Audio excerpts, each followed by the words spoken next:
Ai, na kwani wote ni miwani? Hey. Wapi makofi ya Sharon? Kwa wale mnamuonanga tu, mnafikiria tu ni noise maker. Yeah. Still waters run deep, eh? Awesome, awesome, awesome.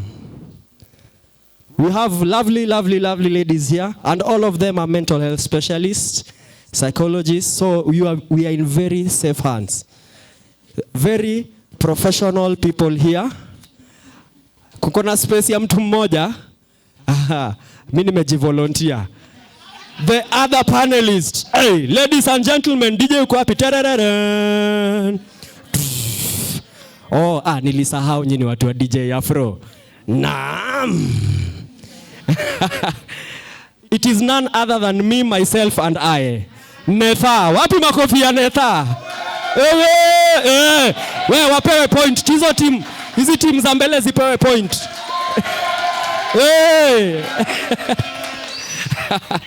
Yes. So sijui kama nikae, unajua nikikaa ndaka serious sana. But wacha nijaribu. Wewe mmeniwekea maji. Thank you. Kuna ile Del Monte. Okay, sawa, asanteni. So now, even as we start, that's mama too. Are we panelists? Are you okay? Wapi mkono? Hallelujah. Thank you. And even as we continue, we'll like to recognize our pastor. Pastor is in our midst from Crisco Karen. Wapi makofi? Yes. There are questions here. And please keep them coming. Lakini si mingi. Na msiulize maswali za kana mosquito cause HIV. Tuulize swali serious. Like mimi mtu nimekaa naye hakai poa. Nitajuaje hayuko poa? Tukaa hizo. Sawa? Ama nikiamka asubuhi na amkanga nimekasirika. Kwa nini? Sawa? And also another important announcement. In case you are not feeling well, kama kuna maumivu pahali, something is not okay, there is a help desk pale nyuma. Just feel free to go and get help. Utasaidiwa. Usiogope. There is a very interesting question here, even as we start here. Sijui kama hii ni ya mental health pia, but we'll just ask. Hii swali inasema, is it wrong to abort an unborn child who you know will have disabilities? Aya, question number 1 ni amejua aje atakuwa na disability. So our question also to you ni, is it that you want to abort ama is it the disability?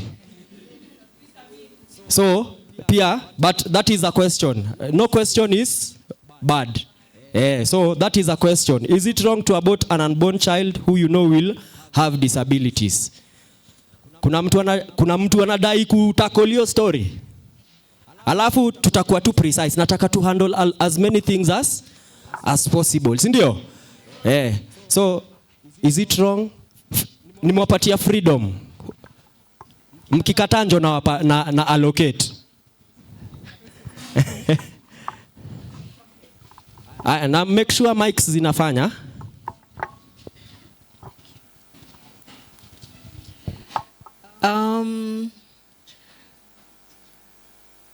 The Bible says that before you were born, before you were formed, God knew you. I don't know what you mean by disability, but I'll just give sorry. I think it's this. Let me. Okay. I'll give us a real life story of a couple that got a child who later, I think, died a year ago. But this child never spoke, never walked, never did anything. They had a small head. They had a disability, and the disability was, you know the disability where the head is big, hydrocephaly. inaitwa hydrocephaly. But there is also a disability where the head is small, and therefore the brain doesn't grow. All right? Inaitwa anencephaly. So this couple, they are both medics. They got a baby who had anencephaly. Now, this baby they knew was never going to be anything, was never going to be all those, the neurosurgeon or all those professions that we talk about. But they worked with that child until the child, I think the child died at the age of 12, a year ago. Now, again, I go back to the scripture. We are fearfully and wonderfully made. And there is nobody that is planted in the womb of a human being, no matter how they came, that is a mistake. No matter how they came. There is nobody planted in the womb of another human being that is a mistake. So what happened with this child? Because of the many complications that they used to have, they were in and out of hospital, in and out of ICUs. But there is a time when the Kenyatta ICU, Kenyatta Hospital ICU, could not handle children because they did not have the expertise. God used this child's presence. Today, as we speak, Kenyatta Hospital ICU has got experts who handle only children. Why? Because this child was born. And because this child passed through those ICUs. And eventually, that expertise is here in Kenya. So I am answering the question. Did that child fulfill their purpose? They did. They did fulfill their purpose. So there is no child that is in the womb of somebody that is a mistake. Thank you very much. I believe that is very, very well covered. What have you gotten from that? Everyone has a purpose. No matter how the situation looks, you have a purpose. Sindio? Is that okay? Yes. So another question. This is also something which is very interesting. And I know it's something, how many here have ever thought of going for therapy? Just genuinely. Si ati umefiat. How many people, si nyinyi. I'm sure hata nyinyi before muende kunini amkufikiria. How many people have ever thought of going for therapy? How many have ever gone for therapy? Hey, Presbyter Junior. Kwani uko kategori zote? Oh, sawa. So the question is, what are the main causes that take people to therapy? What are the main causes that take people to therapy? Alafu, unajua there is a lot of social, inaitwa nini, what's the term? Stigma, very nice. Associated with therapy. Ukionekana ukitoka therapy room, kuna watu wanajua tu mse ni kama ana go through a lot. So maybe you can simplify it in terms we can understand. Okay, I'll try and answer that. There is no specific reason that I can say this is the only reason that takes people to therapy. Life on its own is tricky sometimes, because in a space, I'll give an example for myself. One of the reasons I went for therapy, I had experienced like a lot of loss the past year, and the other year like 6 people died that I know that were very close. So at a point, managing those emotions on your own can be a bit hard. But then with the help of someone who is professional in that, and whichever the concern is, it can be different from mine. It can be maybe on having anxiety, issues in school, issues in life. Many things do take people to therapy. But the essence is to have another party who is professional at it, to be able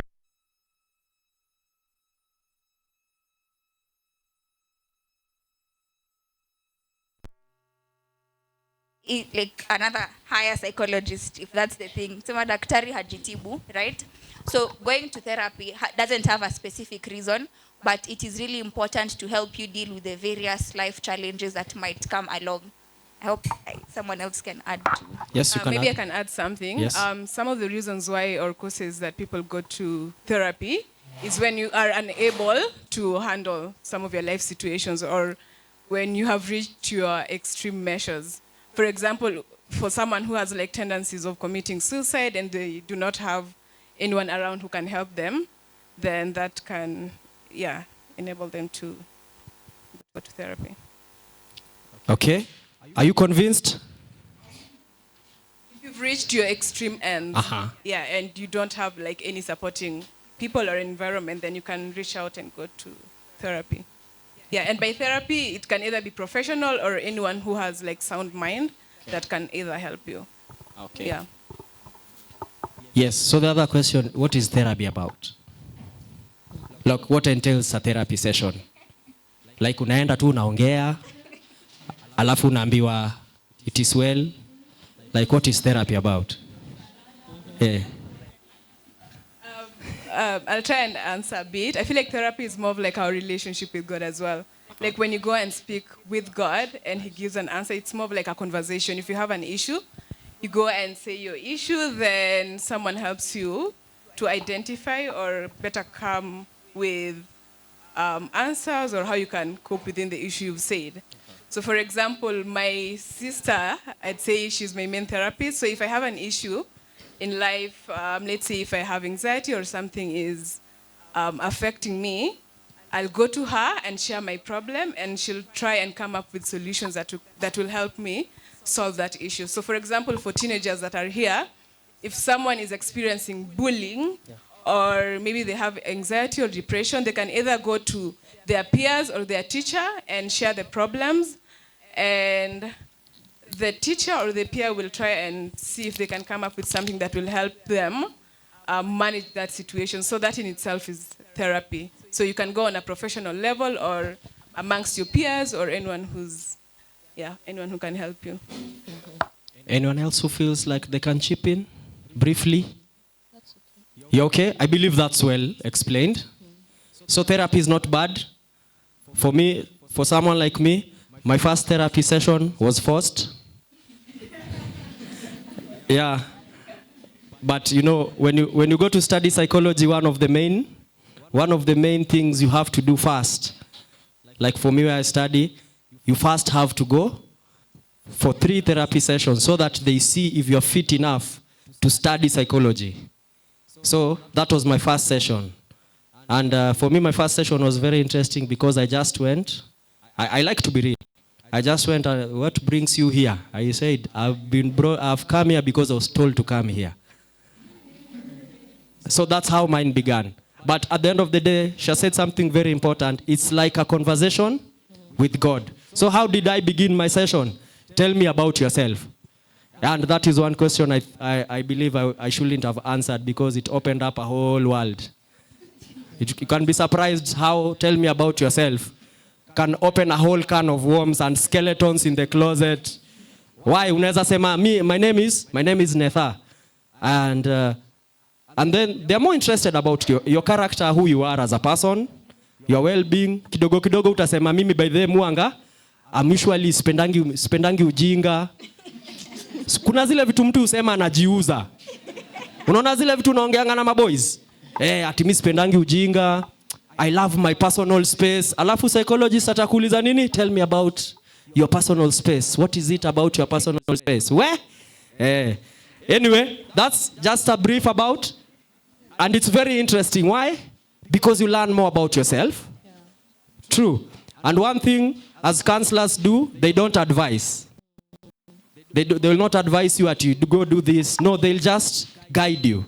Yes. So we'll continue. There's also here another part. What are the possible ways that one can use to control mental issues in places where there is inadequate help? I believe maybe you are exposed to an environment where, a toxic environment, and maybe around you there is no much help. So how can you go about that, controlling mental issues? Maybe in a place where there is not much help that one can get. I'll give a practical example. So I do Bible study with teenagers at home, and one of them came and shared that they are in an environment where there's violence, like domestic violence within the family, and it was sort of affecting her to the point that she wanted to commit suicide. So in that case, I cannot tell her to siwezi mwambia ahame because atahama aende wapi, and that thing is very sensitive. Siwezi mwambia endi waambie wazazi waache kufanya hivi because it's not her. So what I did on my end, aside from the practical thing of course praying with her, I tried to tell her, first of all, your parents fighting, one of the things is you're not the reason for them fighting. So one of the reasons why it was affecting her, because she had attached it to her identity. So I told her one thing is, whatever is happening within your house, it is not your fault. And the other thing I also told her is, I tried to build her self-esteem. One is by encouraging her when she was answering questions, or by encouraging her to do things. So the main thing that I told her is, one of the things is it's not her fault, and I tried to affirm the strength that she has, which being she's a very good dancer. So I tried to emphasize on the positive things that she had, and I told her that whatever is happening is not her fault. Yeah. Thank you. Okay, I think now growing in at least an African setup, for my side nikiwa mdogo, my parents never believed mtoto mdogo unatoa stress wapi. Na haulipi bills, haulipi rent, stress ni ya nini, you know? Like parents usually assume because you're younger, unatoa stress wapi, you know? So that environment where you might be having a lot of things going on and there's no outlet to receive that support, it actually does happen.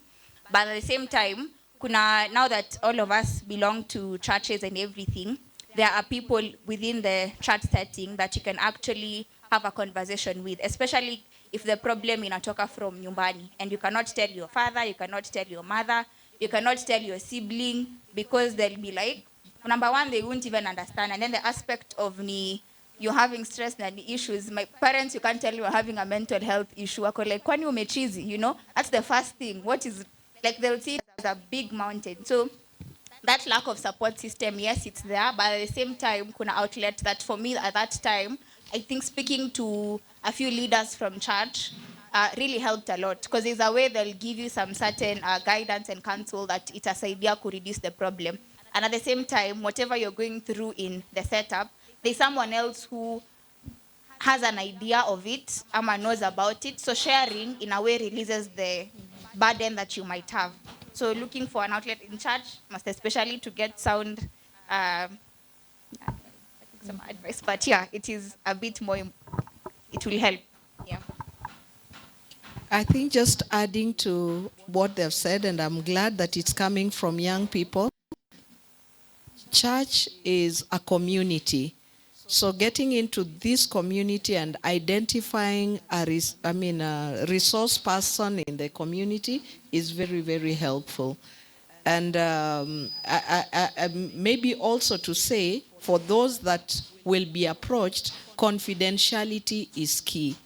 Such that if one of the things that happens in therapy is that the therapist keeps confidential information shared with them. So once someone shares with you the information, please keep it confidential. Usipeleke sokoni. Just keep it confidential unless you're sharing it with someone else who will help, or someone who is more senior. But yes, you may not move out of the situation, but how you're being helped is how to manage within the situation. How to manage within the situation and still remain sane. Can I add something? Yes, you can. Yeah.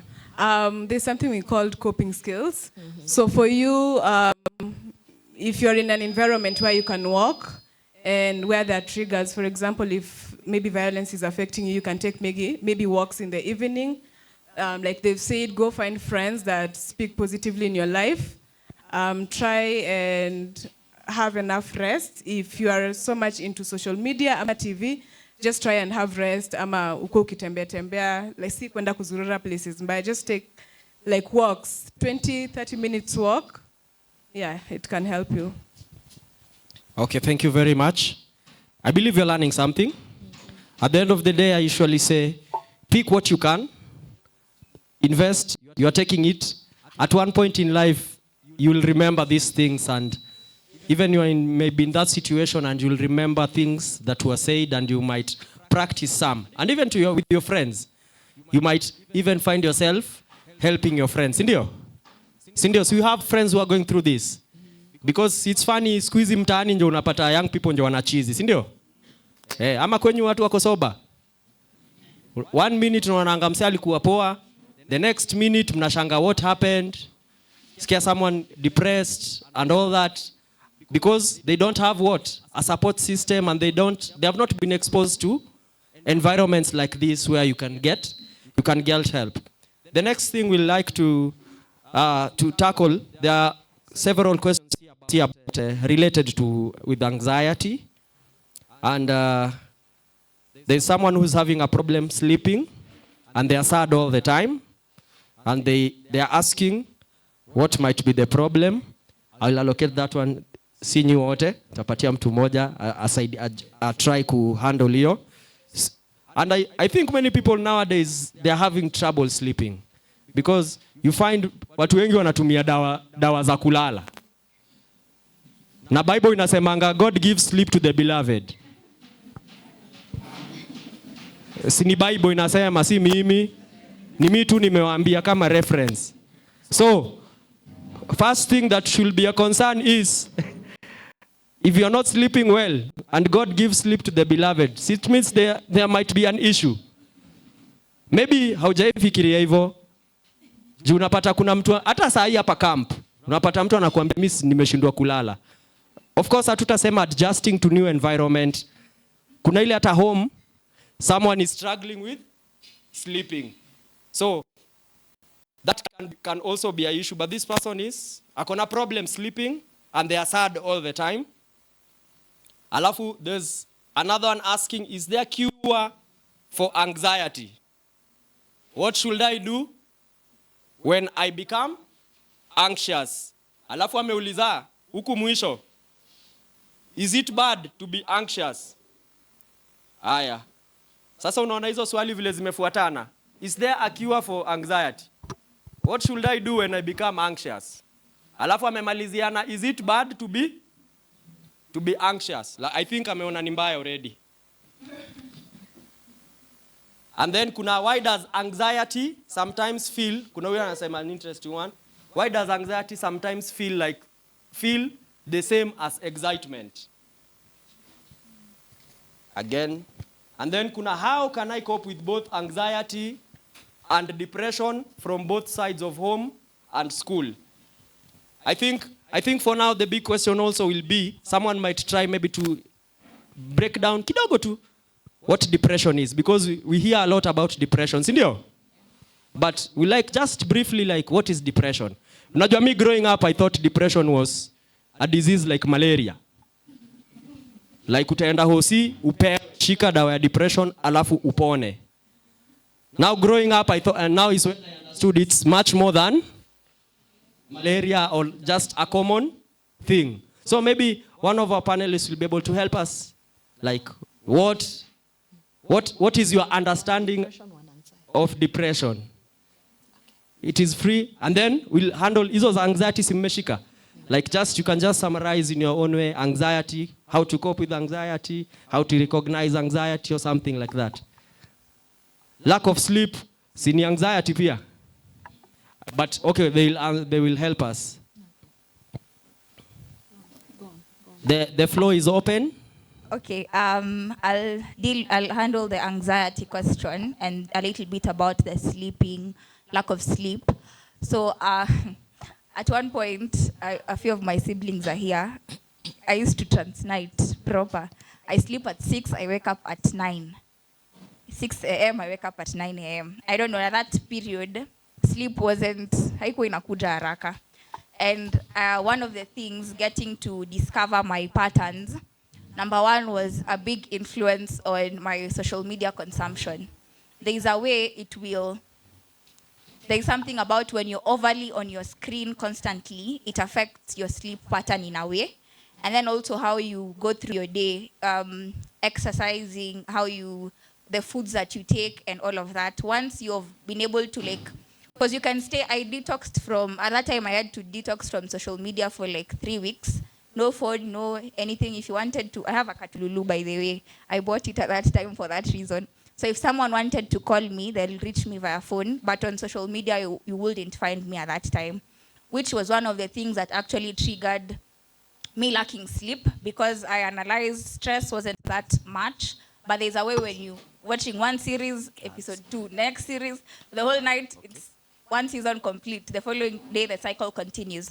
So getting to know what actually, seeing your behavior, what actually can cause you to lack sleep. So social media can be one of them. And then on anxiety, I would like to use the Bible reference, don't be anxious of anything, parents' application. And then at the same time, it is okay to be anxious. Yeah, it is okay to be anxious, I can say that. So how to handle anxiety? There is one simple exercise that I got to learn during therapy, is the aspect of the breathing exercise. I don't know if you guys have heard about it, so we're going to do it right now. Okay? The breathing exercise. It helps. It looks like a cliche thing to do, but it really helps in calming your nerves and your body. Because part of when you're anxious, that's why someone says it feels like happiness. Your body is a bit, there's some stimulation to it. Anxiety is on the negative side of it. Happiness is the excitement side of it. But all of it, it kind of stimulates your body. So I want us to do a breathing exercise, okay? Mm-hmm. We are ready? Yes. Yeah, we are ready? Yes. Okay. So let be in a comfortable position. Be very relaxed. Make sure your muscles are relaxed, no tension. Usifike lunch ni saa ngapi, like just be very relaxed. And then you're ready? You're calm? Let's do the first exercise. So I'll be counting to 3, okay. And then we breathe in, we hold, and then we breathe out. And we go? Okay, 1, 2, 3. Breathe in. Out. In. Out. Right now, you're focusing on what's happening. So I want you to focus on the breathing alone. Like, switch off whatever your friend who is next to you. Just focus on you breathing. Like, jisikie uki, breathe in and out. Focus on the breathing itself. Ata if you can close your eyes if you want to. You ready? Breathe in. Out. This second time, you're going to hold the breathing a bit longer. Breathe in. Out. So every time you find yourself in an anxious situation, that's the first response that you can help relax and then calm yourself before now seeing what actually triggered it. Because for you to be anxious, there's something underlying that maybe triggered the anxiety itself. Maybe coming in a crowd, being told, simama pale, and you're not a crowd person, it can cause you to be anxious, and very many things. So once you're calmed your nerves and you're in a relaxing position, you'll be able to now deal with whatever it is that is there. So I think I'll pause at that. And just to add a bit on anxiety, hatuwezi assume kila mtu anajua anxiety ni nini hapa. Is there anyone who doesn't know what anxiety is? Honestly. Kama hujui. So I think anxiety in simple terms ni being in a state of worry. Sawa. Psychologically tunasemanga irrational fear that doesn't make sense. For example, kuna mwenye tukimwita tu hapa sahi ataanza kukua anxious. To someone else it is normal. Si ndio mtu atashangaa sasa huyu ako anxious kwa nini? But generally anxiety is being in a state of worry or being worried about something. Sawa. Tuko sawa kwa mwenye wako anajua anxiety ni nini? And with depression, usually I define depression with the symptoms. So for someone to identify they have depression, usually it's within your state of mind. So there is healthy mind and there's unhealthy mind. It's sort of like there's a physical healthy body and a physical unhealthy body. So for example, for you to identify that you have depression, there are general things that says you have a healthy state of mind. And I'll ask, like, how do you know that you have a steady health of mind? When it comes to physical, na ukianza kugonjeka, utafeel you're not okay, si ndio? Utaumwa na kichwa, utaumwa na tumbo. you'll realize that physically you're not okay. So when it comes to depression, it's more of like the mind, and usually it affects your mental health. It's more of like a disease of the mind. Sawa. So how do you identify that you have an unhealthy mind? Venye nimewambia with an example of a physical body. So how would you identify you have an healthy mind? Bridges, you can try. A set of anxiousness imeanza kuingia. Yeah? How can you identify you have a healthy mind? You want a mic? How well do I have a healthy mind? Unhealthy mind. I think I can mention what Sharon was saying, like being on social media for that long that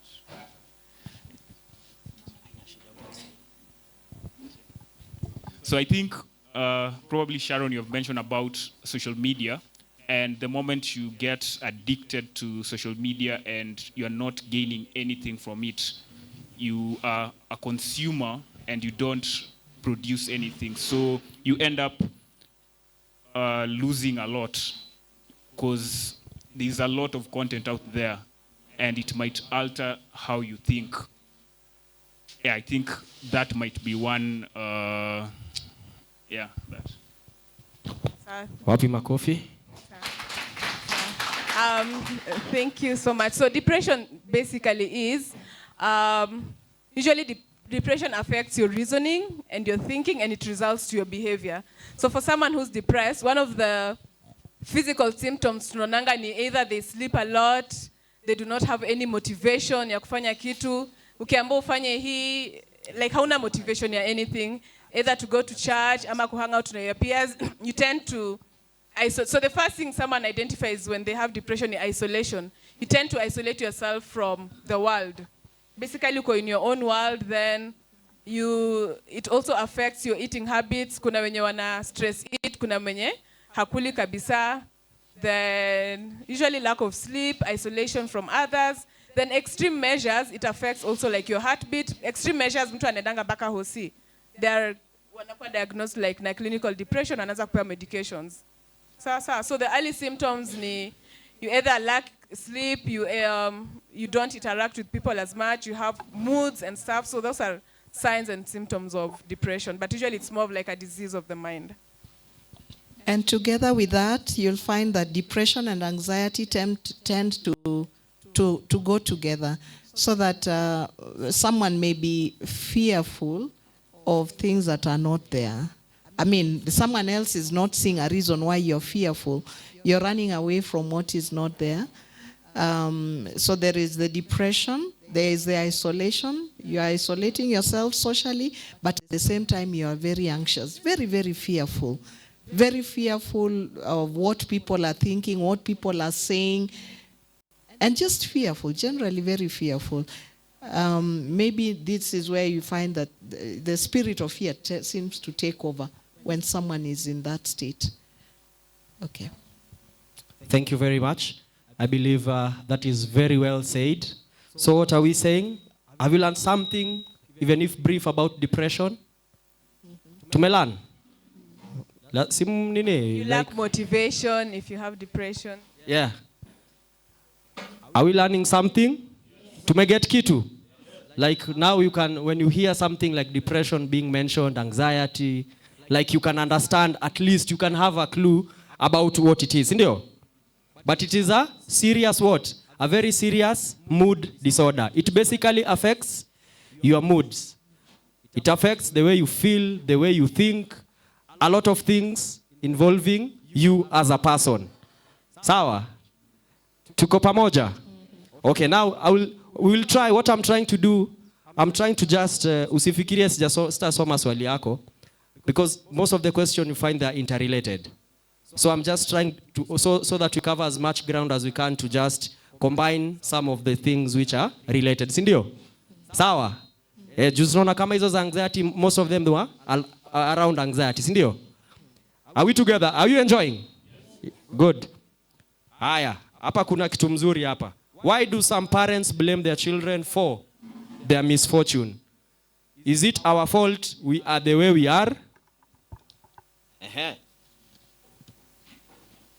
Alafu kukona, my mom thinks I'm always moody, which starts a fight, and my dad does not do anything. Sometimes I do sleep outside or in a church. How do I stop this?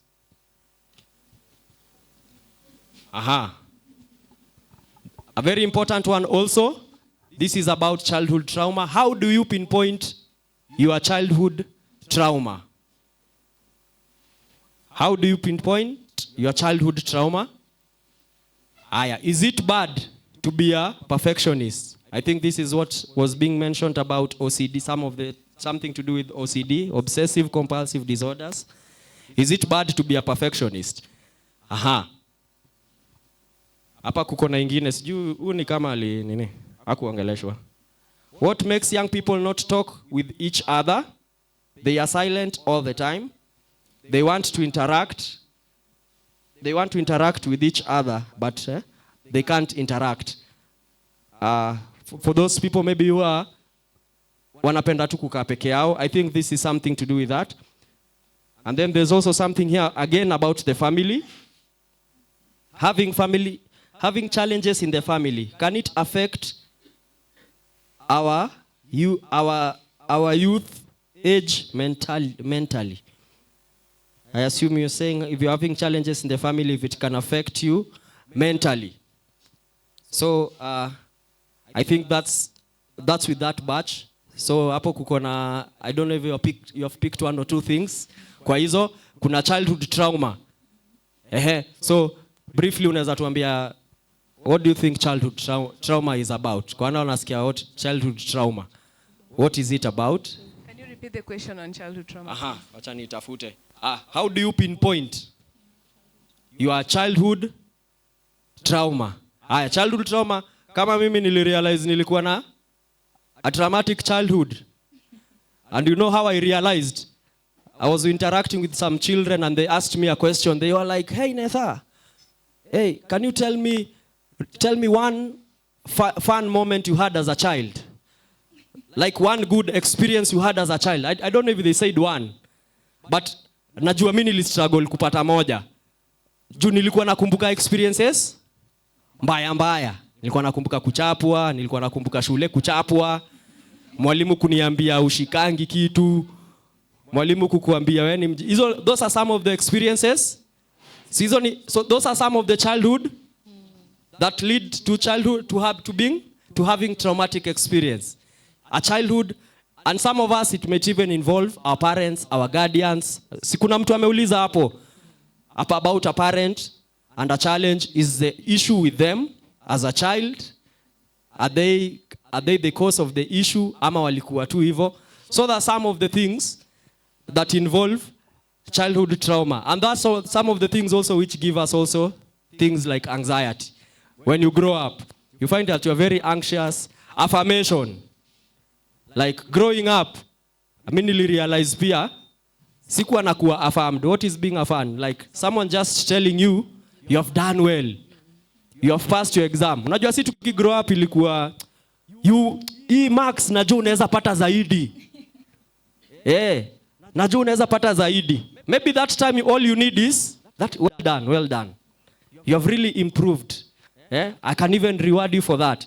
And you know, your time unajua we didn't understand. Until you grow up, that's when you realize that we really needed that affirmation. So that is just breaking down some of the things related with a childhood. How do you pinpoint your childhood trauma? Maybe it might be like me, ule nilitrigariwa na mtoto kuniuliza, what was your best?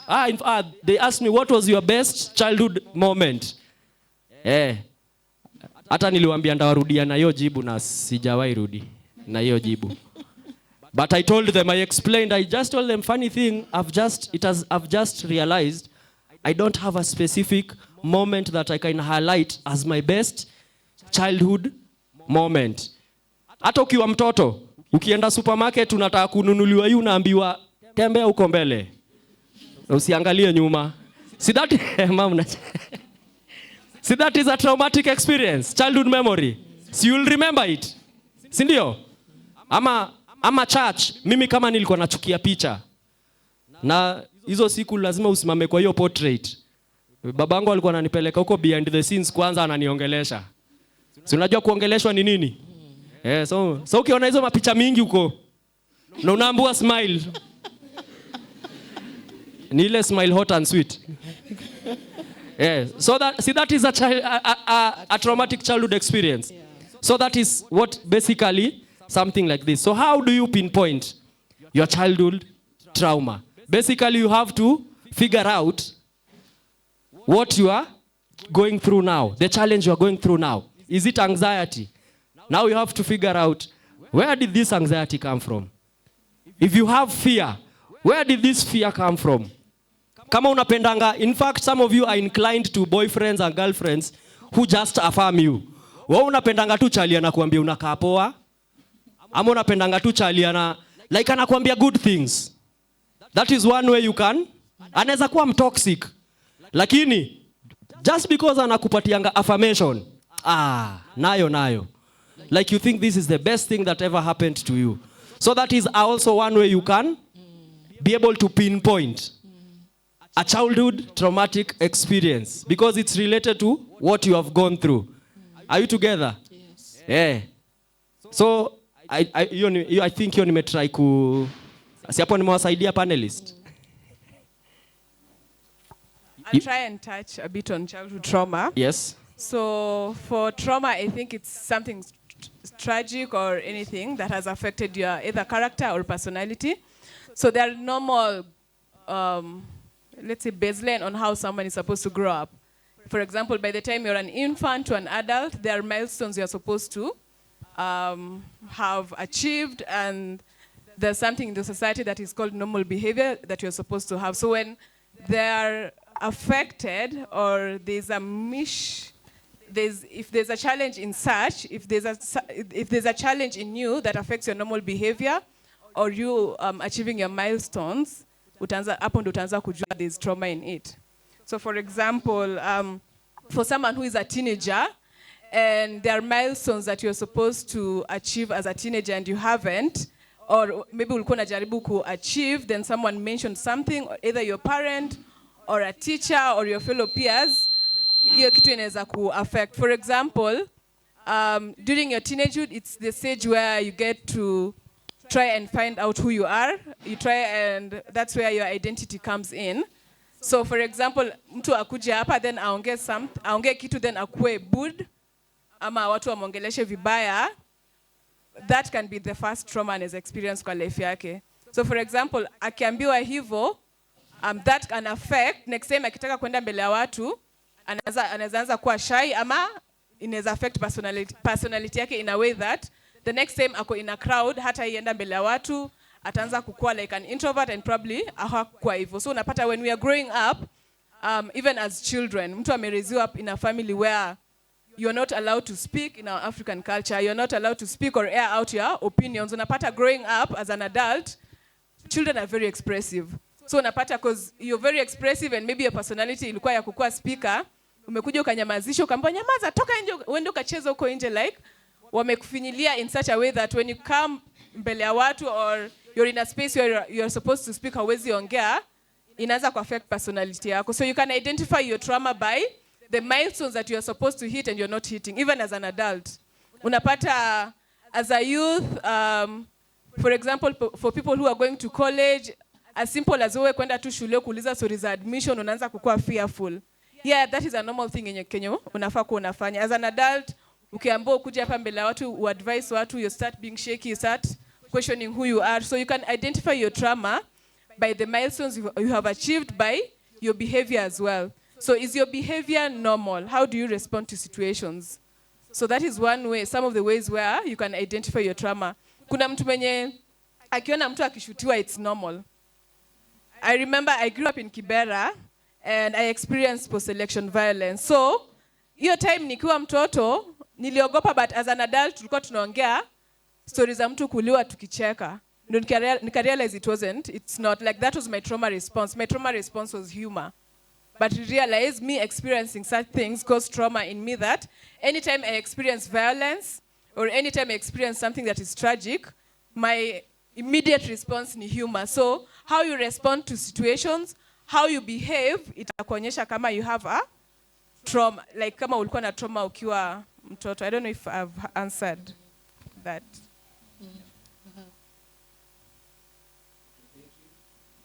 Thank you for that. Unfortunately, we don't really have much time, so we'll really rush kidogo. I'd like us to handle that issue about parents. Because most of our young people wana struggle sana na si tunaona hata hapa kwa hall vile tuko tunasumbua. I know that is a reflection of how we are at home. Hawezi niambia home ati unakuanga pia umetulia, alafu kikama hapa ndio unasumbua. Lazima ni reflection ya vile tunakuanga pia in our environments. So there is this, how can we handle as being young people? How can young people handle even parent-teenager relationship? And even in psychology, it is also a stage. And it's an area of conflict. Yes? Okay. Maybe, I think there was a question about, is it a challenges or something? Maybe if you could just repeat that one. My mom thinks I'm always moody. Which starts, why do some parents blame their children? Why parents blame their children? For their misfortune, yes. Remember we talked about self-awareness. And sometimes if we don't deal with self-awareness now, we will be parents who will not still be self-aware. So where parents are not self-aware, they will blame their children for the things that happen to them. But I would want to reaffirm that the challenges your parents are going through is not because of you. And please, if there's one thing that you can come out of here knowing is that you are not the reason why your parents are having the trouble they are having, even if they keep saying it. And they keep saying it because they don't know better. So now you will know better, and who knows that you will be the avenue that your parents will find help through. Yeah, but you are not the reason why your parents are having trouble, whether the trouble is in their relationship, whether the trouble is in their emotions and all that, you are not the reason. Even if you are the child that was born and then your mother went into postpartum depression, you are not the reason. Okay? Because there are children who are born and then the mother went into a depressive phase. She went into a depressive phase because the hormones behaved that way. It's just that a child had to be born, but the hormones in her behaved that way and she can be handled. So the community may blame you for being the reason why your mother broke down, but you are not the reason. Remember, you're fearfully and wonderfully made. Okay? Then there's the other question about parents also I thought I should talk about. There's something about parents. And parents also need help. They need help. So as much as we are reaching out and the leadership are reaching out to you, remember we said that in Africa we don't talk about mental health issues a lot, but we are also believing God to reach out to parents. If you feel that your parent can listen to someone, again, talk to the leadership so that they can also be helped. Because sometimes wanafanya kiroho safi. That's all. Hakuna shule ya kuwa mzazi. There's no school. You just became a parent. And chances are you will parent the way you were parented. So why do we need to do it differently? Why do we need to learn now so that we can be able to parent according to how God wants us to parent? So your parents don't know any better. That is why. Thank you. Even we'll rush kidogo because we have an issue here with anger. Wale watu wanasemanga anakuanga na hasira mbaya. Si ushaambia mtu mimi sipendangi kusumbuliwa na kuanga na hasira mbaya. Kuna wale wanasemanga hivyo. So I have anger issues and sometimes I just lose my temper. I feel, so this one is different kidogo. So someone might tackle briefly anger management. Tutawapatia tu skills za anger management. Na moja hiyo tuliambiwa breathing techniques za kurelax. And I feel like hurting myself or the people around me. How do I control it? So I think briefly it's just about anger management. Hurting yourself, that I think it's also something different. But briefly, mtu mmoja tu anaweza tuambia anger management tools. Okay, to manage anger, basically I'll say, now that you're aware, which is good that you know you're having an issue with anger, now the thing will come in the aspect of, I'll say self-control, in the sense that sometimes scenarios can come and you're really mad and you want to react. So instead of reacting, you can take time and relax and then wait until the anger has gone down. No, if it's approaching the person, you can approach the person. And another thing to deal with anger, in terms of if I know this and this, ama so and so nikimkaribia hata nikasirisha, the thing is, not avoid the person, but just put healthy boundaries, yeah, for you and the person. And then also, the Holy Spirit anasaidia mambo zingine. Amen. You want to add something briefly? And again, when it comes to anger, and you know, anger rises, you know, you can feel it rising. You don't have to respond to the person at that time. You don't have to. If you're responding, I wanted to put it another way, that what is causing you to be angry, you need to deal with the issue. It is not the person. So again, you need therapy to work through it. You actually need to work with someone. So we may not be able to exhaust it here. You may need to just reach out and get help so that you work progressively and you can be able to monitor how far you've gone. Thank you. Okay. So if you're a teenager, unaweza toka mbio, tafuta field ukimbie, tafuta field iko open ukarushe mamawe. Si ati upige watu na mawe. Place iko open and you can either go also for swimming. Maji we ina calm to down. Thank you. And also, we'd like to tackle also something which is as emerged here. Briefly, poleni sana because of time. There's an issue to do with drugs. People who are struggling with drugs, withdrawal symptoms, kuna wale wanasema bangi haina mashida kama sigara, haita cause lung cancer or some things like that. So bangi ni mboga. So there are people wame classify kama mboga ileti ugonjwa. Yeah, so how can we help people like that? Young people here also who are struggling with alcoholism, young people who are struggling with various drug addictions. Like, how can we be able to help them as young people in this issue to be able to get out of it? Just briefly. I know it's unajua ni challenge because these are wide topics. So just summarizing is also a challenge. But I know you can try, yeah? Jaribu kidogo. Yeah, ni sawa. There's something called the order of consequence. So the first thing for things that gives us pleasure, utapata immediately you take that thing, utafeel pleasure, then afterwards you'll start regretting, then there's a long-term consequence, either physical, mostly physical, inaanza kuaffect health yako. So with drugs, ni tendencies like even social media or anything that causes addiction. So immediately you take it, you'll feel happy, but then afterwards you'll feel guilty, then afterwards it will affect your health. So what you can do as an individual, uguzuri umesha identify that you are addicted to that thing, reach out. We have institutions and rehabilitation centers zenye huwa zinasaidia watu. Another thing, you can reach out to your leaders, kama ni pastors or anyone who's mwenye anaweza kusaidia. There are institutions that help zinasaidia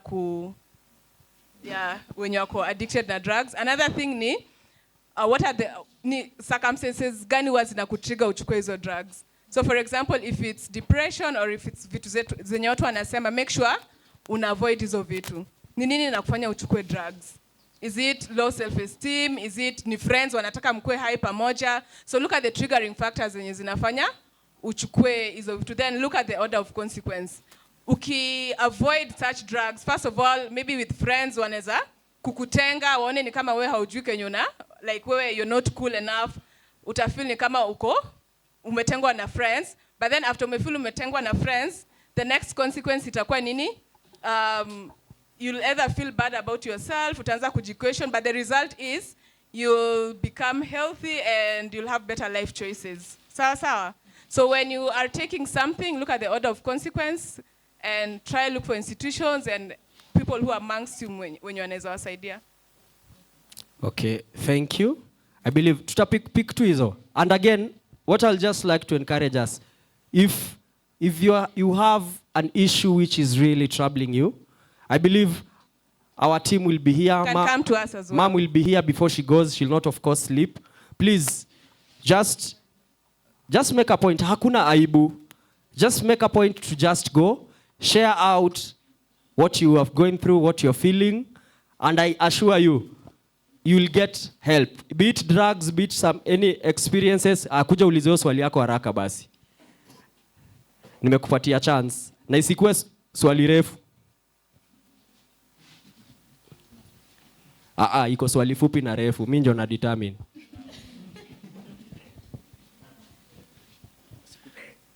Okay, so I have a question. Professionally, how will you advise someone who is going through a lot of stress or anxiety or depression or all that at work, but this person is desperate for that work, but probably that person sees like kazini anateswa na nini, so it's taking a toll on that person. Yeah. And then, Daktari, what's your view on, someone said it's not the work of the media to teach the children, rather the work of a parent. But where we are going, the media is being more diverse, and we can get content, any kind of content, easily from anywhere.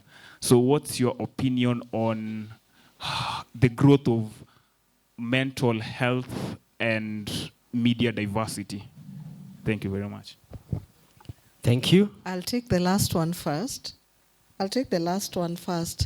Today, you can almost get anything on media, literally anything.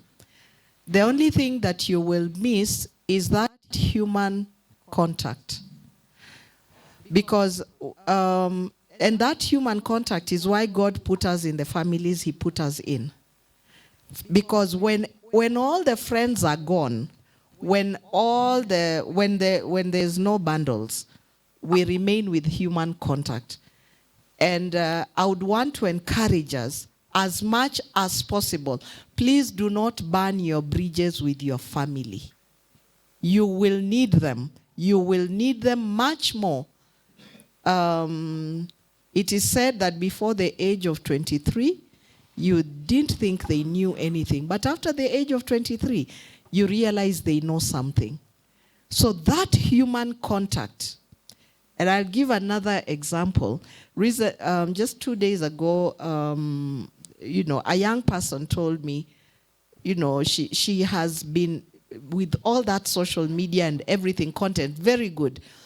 But she realized that she had lacked human contact. So in a class she was having just this week, after the lecture was gone, the lady who was teaching, and this is a lady, the lady who was teaching finally says something that resonated with her. And she went after the class and talked to the lady and said, I understand where you're coming from. And they seemed to be on the same page. And the lady hugged her. These are two ladies. She hugged her, and she said she realized how much she had missed human contact. So when all is said and done, we will have technology. It will never replace human beings. And so that's my response to the first. Go to the first. Work-related stress. Uko na stress na unaogopa ukifutwa kazi utakosa mshahara. So unavumilia. So one thing I learned while I was working, I'm self-employed, but when I was previously working, one thing I was taught is learn to separate who you are as an individual and who you are as an employee.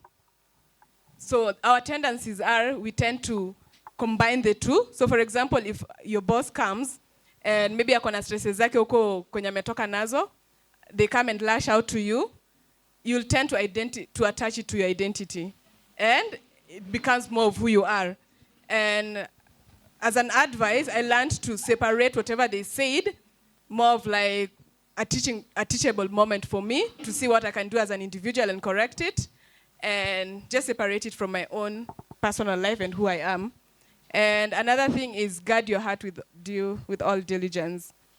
Guard your heart from offense, guard your heart from, just take it as a learning moment. I can share an example with David and Saul. Like we look at Saul as a leader and who David was and how David responded to how Saul was. Because we are in positions where God builds our character. So for example, in a work setup, the offender, you have the upper hand. The person who's being offended has the upper hand than the offender. So if you're in a toxic environment, you have the upper hand on how you're supposed to respond to environments, or you're supposed to respond to situations. If it's extreme, there are legal ways that someone can go. If your boss is very abusive, like wadi, kuna zile vitu zenye anasema zenye hazistahili, you can go the legal way. Or I used to tell my boss, if there are things that she did that I was not happy with, I did it in a respectful manner. And I'd look at situations where the situation is calm. Si yenye amekuja anaanza kugombana na mimi, pia mimi najaribu no, I look at situations ama circumstances where everything is calm, then I tell them like whatever you said, it wasn't okay, blah blah blah. Kama hizo. But learn to separate who you are as an individual from who you are as an employee. And also from your work environment, use it as a teachable moment on places where God is placed. You can just draw your example from David and Saul. Like David had opportunities where angeua Saul. Like from our example, Saul wasn't like really a good leader, but just on David's character, we can learn humility and just submission and just asking wisdom from God on how you can handle such situations. Yeah. Can I say something briefly? I think I'll give an example for maybe you're here, you're a student and you're also working. In a situation like that, sometimes you can be overly consumed by the pressures from work, because at one point your boss anataka deliver whatever assignment they have given you. And then at the same time, you also have school to balance with.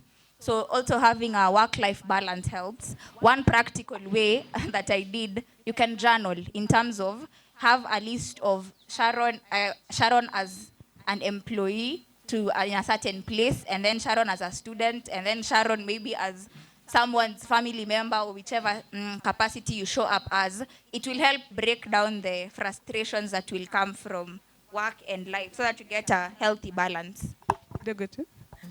Just 1 minute. You can mention, like you can ask them to redefine your roles and their expectations. So mkuje patane katikati. Yeah. And finally, when you need to take care of your mental health. If that works environment is not is breaking you down, you're better off without the salary. You're better off without the salary, because that salary will not pay the bills for when you now need treatment. So you may need to make a very difficult decision. Yeah. Thank you very much. And you might think, nasikia watu wanapiga kelele. Maybe kwako unaona it makes sense. But I assure you, si umemaliza form 4, na si utamaliza form 4, na si utaenda employed. These are things that are there. Either toxic boss, toxic fellow employee, wanakuanga. Lazima utapata na mtiaji pahali anataka kukuingiza kwa ngori. And these are things which will help us to handle it. I'll give a brief example. Like me, late last year, I got a job. It was something I was just helping out. And for me, nilikuwa excited. Little did I know it was a toxic environment for me. And it really, yani, ilini push to my mental limits. Nilikuwa nafikiri mwanga I'm strong. Lakini ilini stretch nikarealize, like kuna place, yani sikuwa nimefika. And I remember there are times I used to drive home, na park pali na piga nduru. Like kwa gari, unaona tumeambiwa bring exercise. Like mimi nilikuwa kuna hiyo screaming ya pillow. Like mimi nilikuwa tu na park tu, nafunga dirisha zote, napiga tu nduru. Alafu nasikia nimerelax, naenda home. But the challenge with that was, challenge haikuwa kupiga nduru, The challenge is the internal processes it was doing in my life. One thing, it caused me to rethink who I am, whether I am a bad person, whether I need to change who I am. Personally, I'm satisfied with who I am personally. But it made me to rethink who I am. What do I mean? To change my character as a person. Because I was required to keep quiet. Nisionge, my opinion was not needed. It was not important. And me, I love giving my opinion. But where I was, ni go right, ni right. Hata kama ni wrong, weenda right. Usiulize. And it used to land me into problems. And I remember one day, the song which inspired me, it's a weird song, Nifunze Kunyamaza. A very weird song. Nikaanza kuimba, netha. So nikiwa kwa hiyo situation nilikuwa jifunze kunyamaza. Jifunze kunyamaza. But that was not who I am. And it was causing me to change who I am. And I remember asking my close friends, should I change who I am? It made me to question. And they told me, why should you change? No, we are okay with you the way you are. And I learned how to, as we have been told, I learned how to separate those things. Me as a person who I am. And it really helped me to know, okay, this environment is like this. I will adjust. Can I manage? Of course, for me it was something that was manageable. So I saw I can manage. But how also will I manage my emotions as a person? And these are things which are there. And also, some of us get into abusive environments. Like my friend was in an abusive environment where mdosi wants sexual favors. And those are things which are there, both affecting male and female. Male bosses asking for favors from male employees. They are there. You might say, hey, Aje, they are there. And you get promotions. But the way Doc has said, you get to a point and you choose. Is this salary more important than who? My mental state. Yeah, so these are decisions that we'll have to learn to make here. And we have been told something about boundaries. Yes? Are we together? We are not scaring you. We are just empowering you. And Charity taught us about emotional what? Emotional what? Those things are very interconnected. You'll get to a place where you'll have to, mzazi hata kwa kukumekia those decisions. You'll have to stand up for yourself. You'll have to create boundaries for yourself. So even when, as in finishing, I like to thank our panelists so much. Wapigeni makofi tafadhali. Thank you so much. It's because of time. But a challenge that, yes?